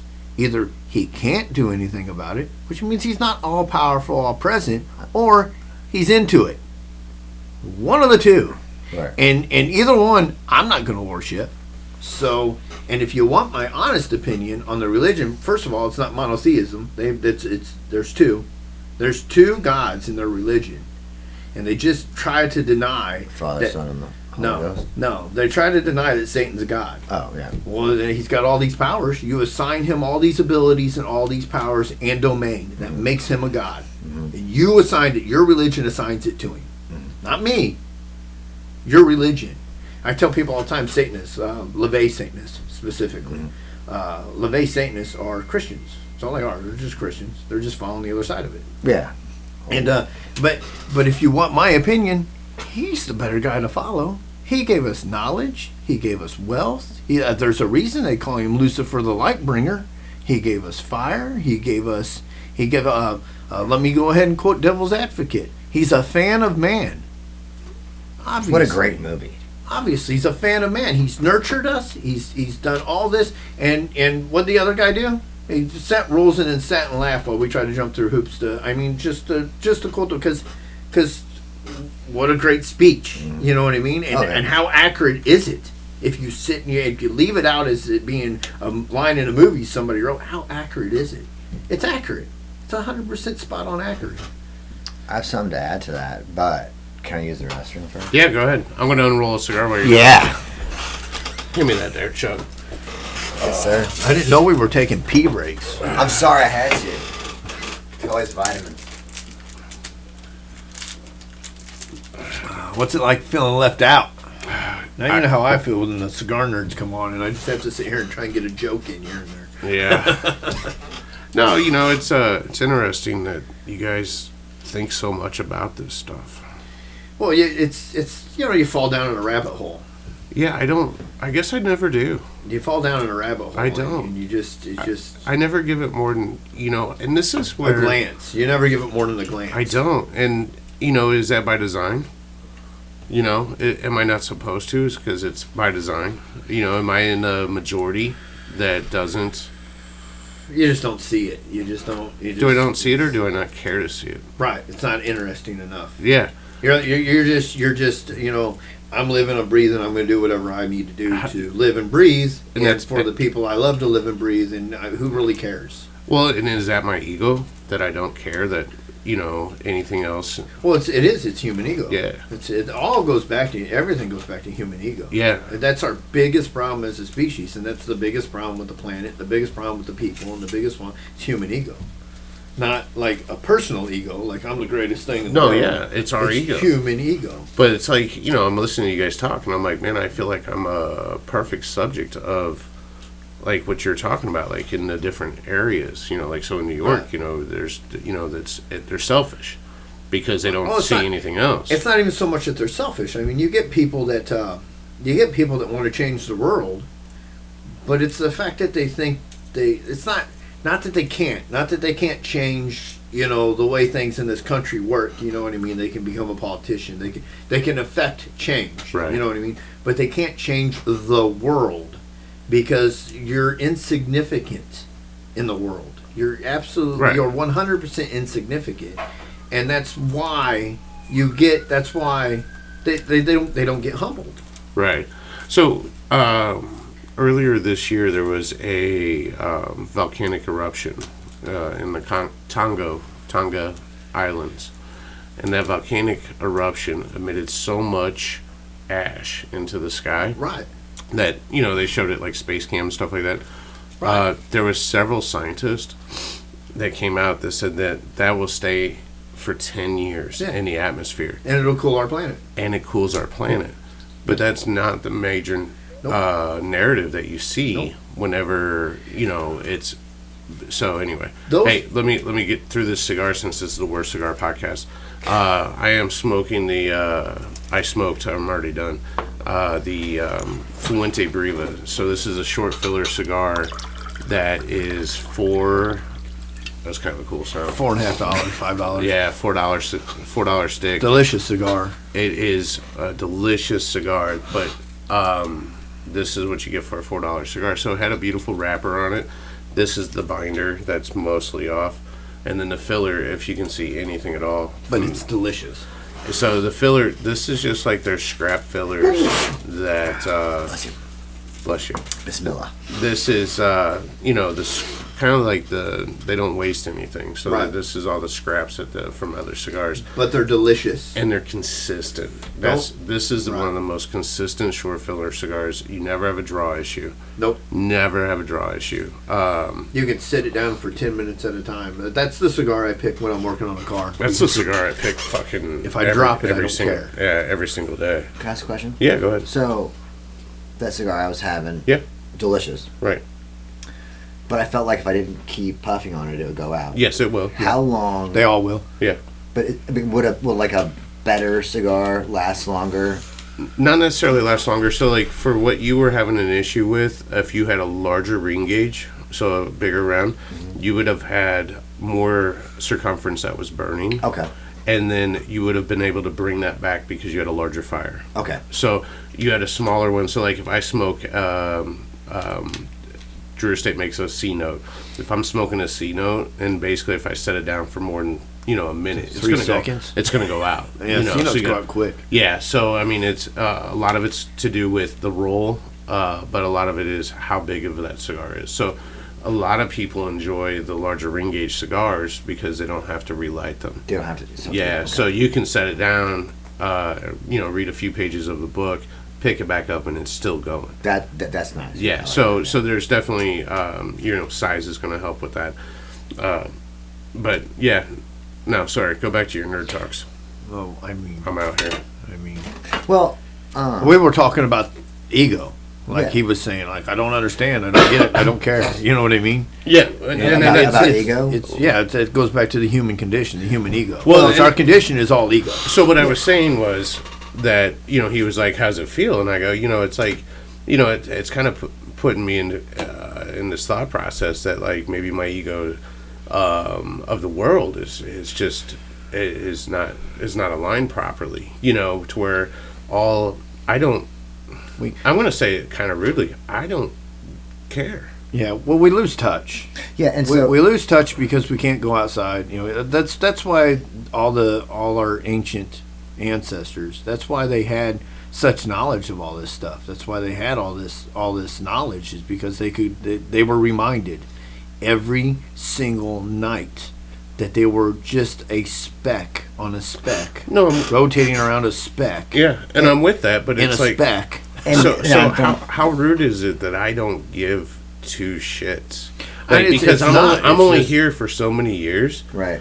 So how much am I going to how much energy am I going to put into things A, I can't control, B, shouldn't really control my narrative. I'm happy with the narrative and the direction I'm going. Versus, it sounds like you guys, have spent a lot of time, at least you sound like you've spent a lot of time in this research and this, in this path that you're on. So it's like you're more focused, and by like I can tell by the things you read into how can I better my life personally while I'm on this planet, and therefore affect better people. Not that you're greedy, because you give more than 90% of the people I've ever met. I try and bring everybody up. Let me pause right there. So I was in New Jersey, and you got to have a fucking gangster nickname, right? I think I figured out mine. What's that? Make-A-Wish Mike. I like it. There you go. Isn't that nice? Right. Isn't that nice? That's that. Yeah, but that's what I was saying is, you when you come up, you bring everybody up with you. You're not a greedy person. I'm not trying to say that, but you're more focused on that. Whereas you read books about business, and business theory, and money theory, and how to do that. You know what I mean? Right. And whereas I read books like the Iliad, and the Odyssey, and the 12th Planet, and one of my favorite books is son of a bitch, the Divine Comedy. That's Dante's Divine Comedy. It's one of my. I've read that thing 4 times. It's a big, thick book, and it's hard to read, to be honest with you. Yeah, because the translation, but I've read it 4 times because I love it, and I Fahrenheit 451, and I read those kinds of books. Like I'm trying to read right now. I'm trying to read Food of the Gods, which is basically saying that it's the exact opposite of what I was just saying I believe happened. Food of the Gods is monkeys found mushrooms, and the mushrooms caused us to evolve. Yeah, it's stoned ape theory. Yeah, stoned ape theory. And I'm trying to read it right now. I'm having a hard time following it, but I'm trying to read it right now. But I read. It's just the way your brain is. It's just I'm more of a philosophical person, I think. And it's your mission, right? Right. So like my mission, a long time ago, I knew in life that I wanted to help people, right? Right. And that involves connection with people, right? Right. And sometimes if you lose your connection with people and you get disheartened by the way society is and the way the world is, you dig for answers on why things are the way they are. So you try end up here. Yeah, you try to find it, right? So, right. Okay. So, all right. I'm with that. So that's like I dug for answers Yeah. because I was like, this is bullshit. Why do so many people believe this book? Right. And I dug for And answers, and here we are. And then you try to find connections like this creates strife between people. Why this should be healing people? Why does it create strife? What is the power that is creating this separation or distance between people? Right? And it all comes back to human ego. Yeah. Every single inch And of it so- goes back to human. And were we designed to have that human ego? But what dissolves your ego is psychedelics. Oh yeah. So- because it teaches you that it's all bullshit. Yeah. I'm still scared. So not that I know from experience or anything, but I do. but there Lots of experiences. it when you seem to have lost your way in your life and you're focused on the wrong things and you want to get back to your mission in life, whatever that may be, for me, helping people, right?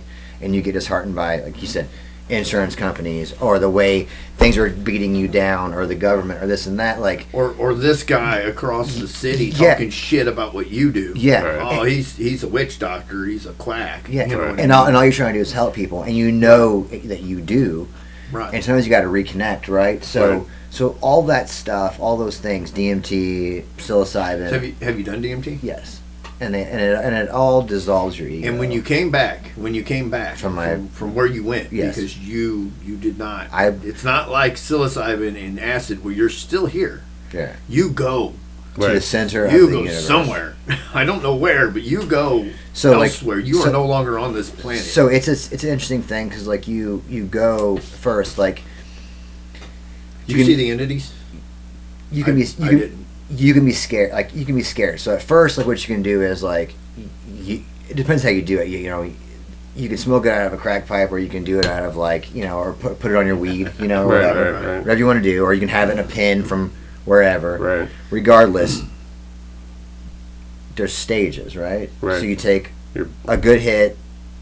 You're like, okay, hold it. Second hit, you're in a waiting room. Basically, you're just there, and you're like, okay, and you feel wah, wah, wah. Everything around you is vibrating. See, I didn't get that either. So I was in a waiting room, right? So I didn't get that either. I stopped the first time because I was scared, right? Second time I did it, boom. I went past that waiting room, took that third hit, held it. You get rocketed to the center of the universe. And that's what I got. I Yeah. got sucked out a window basically. yeah, is the way I you're described gone, it. boom, and you're in the middle of time and space and So- everything. Yeah, So any anxiety that you would have, like going into mushrooms or anything like that, you'll carry that through a mushroom trip or Right. an acid trip. You'll carry that Yeah, through. yeah, yeah.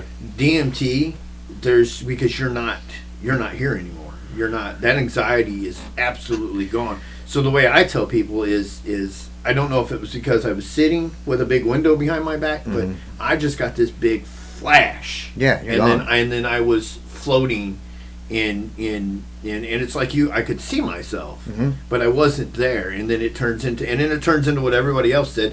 That you just it's just this overwhelming sense of calm and love, and as cheesy as it sounds. no, it's true, And you're surrounded by it. Like I heard sounds, Yeah. and they're just geometric shapes and sounds, and but when you come back, because that's not the important part. The hell with the No, trip. yeah. I've never seen the entities. I've never got to talk Yeah. to them, so I can't. People say they see entities and they get to talk to them. I never got that. So, but when you come back from the trip, it's your mind state when you come back, because your mind state is holy shit, we're connected to everything. your mind. Yeah, your mind state is You're this me, is bullshit. and I'm you. So Yeah. it makes you like Yep. even you can just dislike people, but you have a greater respect for that. We're the same, no matter what, And so, if everybody did that, I think that the world would be a way better place. way right? better place. I don't. Do Way you, better do you place. think that? It's not hippie shit. It's So the no, truth. no, yeah, No, yeah. yeah. So let me ask you this: do you think that every adult human, right, or at any age, do you think every human should experience that trip to live a fulfilled life? DMT. Yeah, Yeah, I think so. DMT. for Really? sure. Yeah. Yep. Because you don't. No, I'm telling you, you don't realize because you can live in this bubble. You can live in this bubble where you think you're the center of the universe. Right, and even if you don't think you're the center of the universe, right. it's still kind of the general. I enjoy my outlook on life. Like, you know, it wouldn't change it. It would make you. It would expand it as far as like you would love your friends and you love everybody that's around you, right? Right.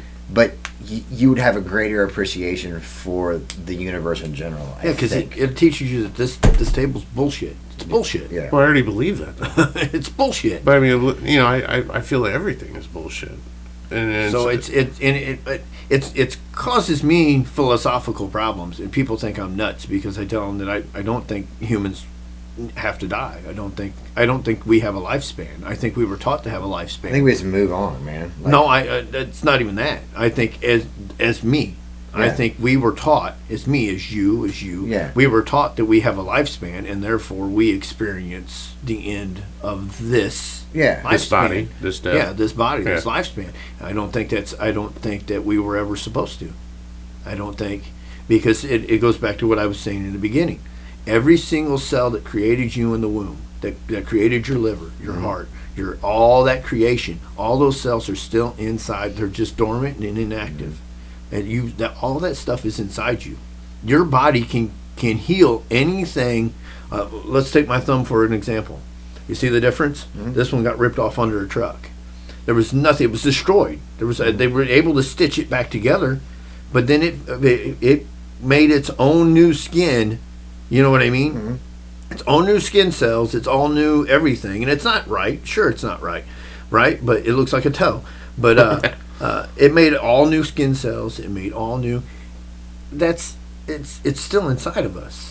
We just don't know how to trigger it. And the reason we don't know how to trigger it is because we lose that part of our brain. We lose that part. We get focused on TV and colors and shapes and this and that and this and that. And we put all that mystical shit. Right. I think everybody's in your $200 jeans that you don't wash after 150 times. You know what I mean? That's why I don't wash on. I don't want to waste the water. But you can afford to wash them now. You lose it in that. It goes. I honestly think that humans can be immortal, but we were taught not to be. We were taught that you live and you die. That's what you do. Mm-hmm. That's how it works. That's how this goes. That's how it's done.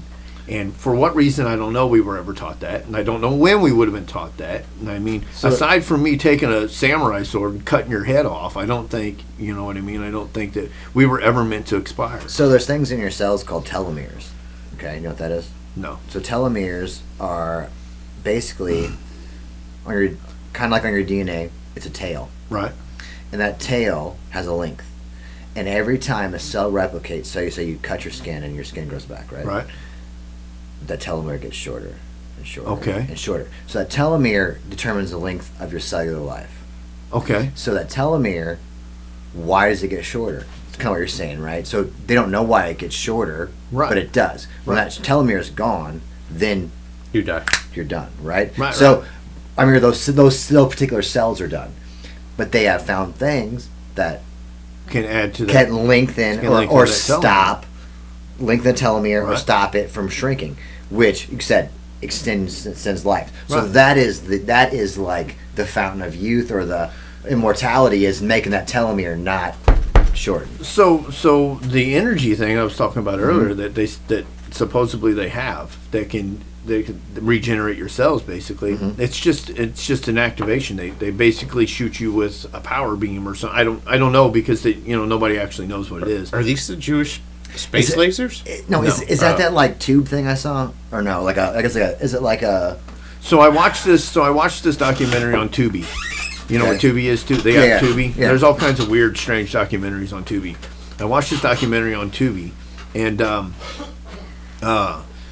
that's where I found it. And it's some doctor, and you'd probably be familiar with him if you've seen. He's a big buff dude. Okay. Big buff doctor, bald head. I don't remember his name, but I didn't know we were going to have this conversation, or I probably would have retained. I watch this crap all the time. Yeah. I probably would have retained it if I knew we were going to have this conversation. I didn't find out till yesterday. The point of this podcast is I want to be a regular guest, so like I'm trying to like you know, make a good. Well, no, you're far and away the best guest we've ever had, in my opinion, because I don't get to talk about this stuff. Yeah, and it's not. I wish we did this more often. I wish we had more people in to have this conversation more often, because it's so expansive. Like you know, like we're kind of touching base on a lot of different little things. Well, but it's all interconnected. Like nothing's it's off subject, but it's not off subject. Right. So, but anyway, I would assume that all it does is re-energize those cells that are dormant. Yeah. And so those cells, now that they're re-energized, they're like, oh, this guy's liver's screwed up. We need to get down there, and then we need to fix it. And because it's not a medical mystery. I know your cells die every like 7 years or something like that, and they regenerate new ones. But they regenerate new ones. They're all still there. And it's when COVID hit, because he brought up COVID earlier. I learned about viruses, right? And I learned that there's viruses. Every one of us has viruses inside of us that are just kind of chilling out. Yeah, well, especially. I mean, the biggest one would probably be chickenpox. Varicella zoster. Yeah, they're just kicking back. Yeah. And did you know? And so these viruses. This is something else I learned. These viruses, they're life. They know. And so they're so simple too. Right. They somehow know. I need to replicate, and in order to replicate, this guy has to stay healthy. Yeah, I got to hijack his stuff. And But I got to hijack his stuff in a way that he stays healthy. Yeah. Because if he starts getting sick, I can't leave this body, and there's only so much room to replicate in this body. I can't leave this body and continue to replicate. Right. They know that, and they change. Yeah. And they change the way they work to in order to, they go, well, what can I do to make this guy less sick so that he'll go and give me more opportunity to spread? Yeah. They know that. How do they know that? But they know that. So, and it's not, and like you said, they're so simple. And so, but it's, they lay dormant, and they'll even, what I was getting to before is if you've got a dormant virus in you and it notices this other virus is causing all kinds of havoc and is about to screw their shit up, it will help your body kill that virus. Yeah. It will help. It'll be like, nah, bro, we ain't doing that in this one. You know what I mean? It's like walking into a different gang's territory. Well, and that's like what you're saying, like, and that's kind of like what they do with how they're doing the antiviral therapy, where they're doing the things where they'll genetically change a virus to go in to attack, say, a cancer cell, right? Yeah. So, because they're like, that virus is like, well, we don't want that cancer cell here. It's going to fuck our shit up, right? It's wrong neighborhood. Yeah. You know what I mean? But you got to go. Yep. You've got to go. But if they're so, why aren't we? You know what I mean? If they can do it, then why aren't we doing it? Because at some point in time, I think we were programmed in some way or another. This goes back to being engineered to not do it, because we should have a lifespan. Yeah. They come in and they go, and that's the control, like, right? They come in and they went, look, we can't have these people living this long. They learn too much. They know too, you know what I mean? They learn too much. They figure too much stuff out.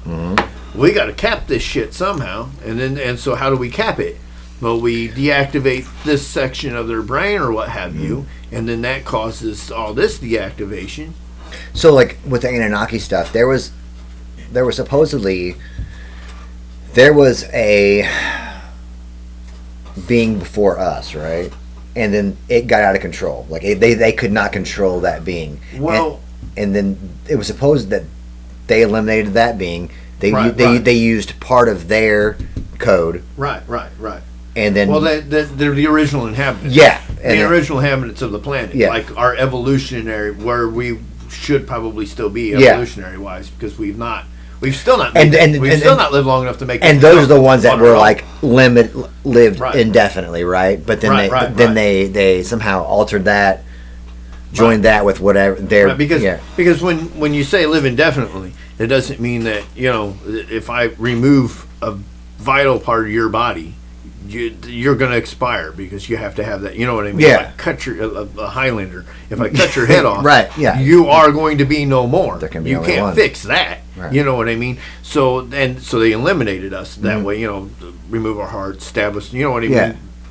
Massive trauma, massive body trauma, and I believe that's the way humans were supposed to be, is only massive trauma, and there was plenty of massive trauma to go around. Yeah. So it's not like we would just keep populating, and unchecked. No, there was plenty of massive trauma to go around. Yeah. I mean, you know what I mean? Rocks falling on you and doing stupid things. There's plenty of massive trauma to happen to regulate to keep our growth in check, but we just got too knowledgeable. Yeah. And we just got too smart. And when something gets too smart, it starts to get uppity. Yeah. You know what I mean? And they couldn't have that, because how are you going to have a bunch of smarts? You know what I mean? Yeah. It's the same thing So they're doing. If we're supposed to be a slave and we're being smart, we're like, It's the same thing why they're are we doing that? right now. Why are we mining gold for these people's atmosphere when we're trying to live? You Right. know? It's the same thing they're doing right now. They're Yeah. still doing this to us. That's why I think it's. Well, that's why I we're think it slaves. happened. We're slaves to whatever every Yeah. day, and then it's They're still doing it to us. Yeah. They're still saying, you know, they're still keeping us just dumb enough, just smart enough to do what they need us to do, but dumb enough to not be able to figure it out. you know what? And but what it is, and I think that's part of the why big cities are engineered the way they are. I think this is all one huge conspiracy. I really do. I think big cities are engineered the way they are is to keep that human ego up and out of control. Yeah. And keep us from, you know, realizing that, you know, we're not supposed to go to a cubicle Well, here's every the day thing. and to beg for food. You know why everything's illegal? All those psychedelics are illegal is because Because if everybody knew that we were all the same and we were all Right. connected, Right. they couldn't have racism. Right. They couldn't have the strife, and they couldn't have that. they feed that shit to you. Yeah, and they couldn't have that. And if everybody knew, really truly, that we're all the same and we're all connected and we're all in the same fight in this universe, Right. they would have no power over us. Right. And they feed that power. Feed it to you. They every feed it day. every They day. Feed it to you The every news. day. Boom, boom, boom, boom, boom. There's this. Every day. And it's not true. Because No. if you go here, globally, they can do that. But locally, if me, you, and whoever else are in the same room, Oh, we're dangerous to them. you're dangerous, Dangerous. because we love each other, right? And Right. we're like, that's some fucking bullshit, right? Right. But they feed the message that we're out doing all this shit to the other Look. people or the race, and it's The most dangerous thing to them is people like me and you who go, we live in this society, we participate as much as we can in this society, you know, as much as we have to. I participate as much as you absolutely make me participate. Unfortunately, I have to eat. Unfortunately, I have to eat, and I don't know how to grow my own food, and I'm probably a shitty hunter. I have to eat, and we're a social being, so you know what I mean. And so, and we've always been a social being. That's not engineered. That's just the way we are. And they I'm dangerous. Yeah. I'm dangerous. So they put all these checks and balances in place to try and keep me from being less dangerous. That's why when I tell people I'm an outlaw, I don't mean that I go out and commit felonies every day and I'm just some big badass, you know, gangster outlaw. What I mean is I'm more of an outlier. Yeah. I participate as much as I need to with this society. and you're a mental outlaw too. And that's it. Yeah. I only got this check card in my pocket because I need it. You made me have it. Otherwise, I wouldn't have. I've only got this driver's license in my pocket because I don't want to hassle with not having it in my pocket. I've only got, you know what I mean? Yeah. I only do these things because you're forcing me to do them. You're going to hassle the shit out of me if I don't. But on the same scale, on the same thing, I'm going to avoid doing as much I'm going to avoid as much of that as I possibly think I can. I've always been this person. I'm going to do what's right is right. What's right is right. I don't care if they say it's illegal. Yeah. What's right is right. You know what's right. You Right. know? What's right is right. And another problem I've had my entire life. Is that, and part of it is because I learned at a young age that I don't need. There's plenty of people giving away money. Yeah. I plenty of people that don't want to do something that I can go do and get money for it. Plenty of people. So I don't need your job. I don't need you. I don't. So you can't come in like refinery workers. You can't come in at the end of a shift and be like, you're working 12 hours tonight. Because I'm going to go, no, I'm not. Well, then you're fired. Okay. So now you got to find somebody to work the extra 4 hours and tomorrow and the day after. And how's that make sense to you? Because I don't give a shit. So I've had that problem my whole life. I just up and walk away from jobs all the time. I've always had that problem. Fucking waiting for you to walk away from this motherfucker so I can save some money. And well, he's not going to because we're doing this sweet ass podcast. He's already spoiled me on that. You fucking nerds. Hey, save, God, I've been waiting all day. He says save some money. This guy only took half his paycheck last week because it's not here. And he loves this place as much as that guy does. So we need to might not show it, might not act like it sometimes. But we need to get Mike on the same page with. We need to feed him a head full of DMT. We do. We need to get him shot to the center of the universe. I'm going to tell you, or at least mushrooms. Yeah. I'm going to tell you, I'm super nervous, especially on mushrooms, because of how long that is. I don't like losing control. Well, here's the thing. So here's what we do. Well, you can stay in. I lost control on mushrooms because I ate a bunch of mushrooms. But here's what you do. Okay, so for me, like, I have brain damage from my tumor shit, right? So it's not a tumor. It's not a tumor. Is it really a tumor? Yeah, it really is. It's a tumor.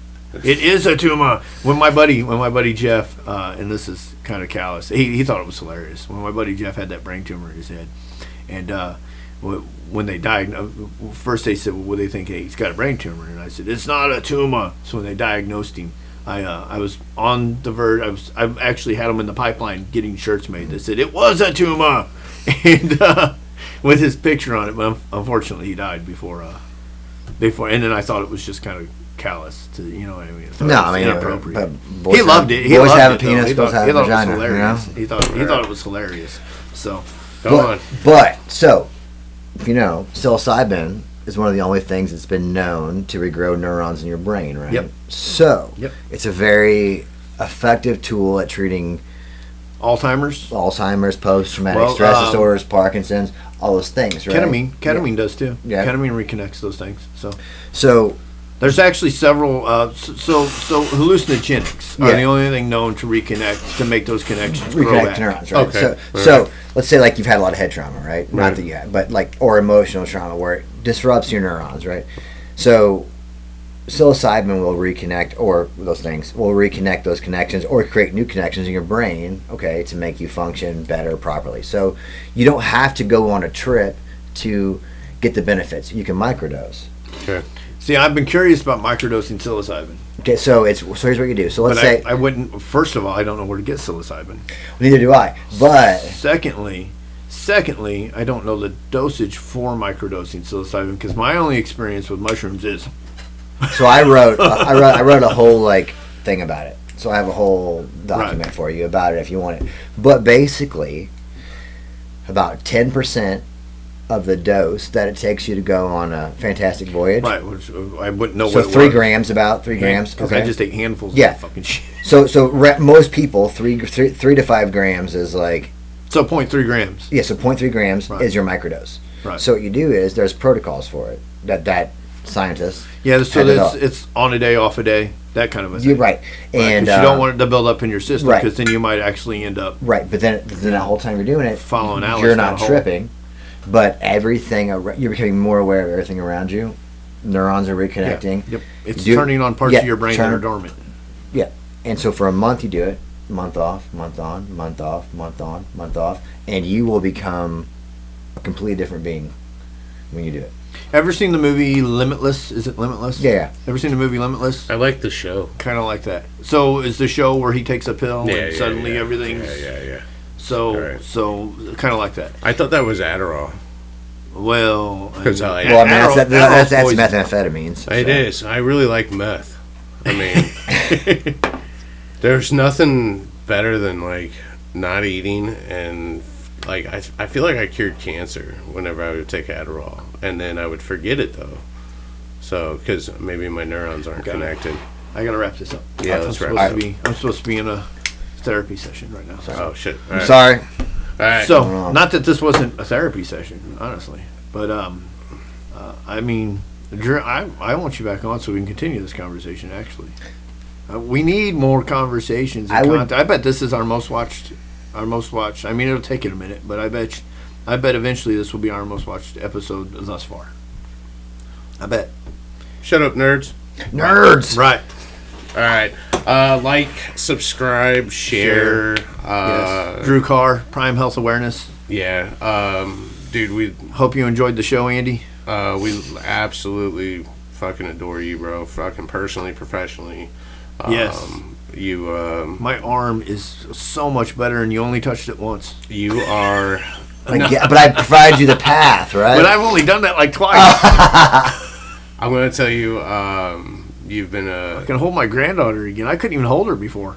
You were absolutely been a stand-up person for 15, 16 years of my life. So I'm really, I don't know why you got your nose pierced, but because I'll tell you what. Time out. 1993. Lenny Kravitz came on, and he is the coolest motherfucker on the planet. And I waited 30 years. 30 years. All right, yeah, I got you. All right, bro. I don't tell a lot of people this, and you and I, we send each other texts from time to time, and it always ends with "I love you," and it is absolutely fucking from the heart. And I wish you nothing but love and happiness. So, I love you too, man. You're the best. You're the best, bro. All right, we're gonna end this. I'm gonna figure out how to turn this shit off. Thank you for coming on. Come on any Tuesday you want. Just send me a text, and I'll kick somebody else off the schedule. So. I mean, I would like to just come and chill with you guys, because having a conversation on my day off is fantastic. So if I'm ever of a value add to your conversation, come here every fucking Tuesday for an hour, bro. I don't give a shit. We got 4 chairs. We can put a guest over there. Oh, yeah. You can just be part of the fucking regime, and I'll just sit here and fucking play on my phone. All right, give us a like, share, subscribe, all that stuff. Thanks for watching. Thank you, Drew. Thanks, guys.